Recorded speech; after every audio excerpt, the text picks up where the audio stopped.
તાપી જિલ્લાના વ્યારા તાલુકામાં ફરી લાંચો અધિકારી ઝડપાયો હતો। દૂધ મંડળીનો ક્ષતિરહિત રિપોર્ટ આપવા માટે 15,000 રૂપિયાની લાંચ માંગી હતી।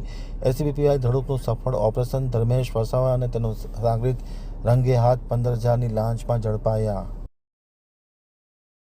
તાપી જિલ્લાના વ્યારા તાલુકામાં આવેલ ઊંચામાળ ગામે પેટ્રોલ પંપની સામે એસીબીએ એક સફળ ટ્રેપ કરી હતી।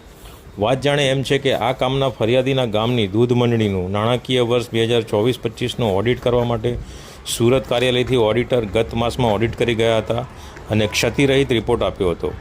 આ ક્ષતિરહિત રિપોર્ટ માટે તેમણે 15,000ની માંગણી કરી હતી। ફરિયાદીને નાણાં આપવા માંગતા ન હોય તેઓએ એસીબીનો સંપર્ક કરેલ અને ફરિયાદ આપેલ। ફરિયાદીની ફરિયાદને આધારે એન્ટી કરપ્શન બ્યુરોના પીઆઈ શ્રી કેજે ધડુકનાઓએ લાંચના છટકાનું આયોજન કરી આ આરોપીને અને તેની સાથે એક સાગરીતને 15,000ની લાંચ લેતા રંગે હાથો ઝડપી પાડેલ વધુ કાર્યવાહી હાથ ધરેલ છે।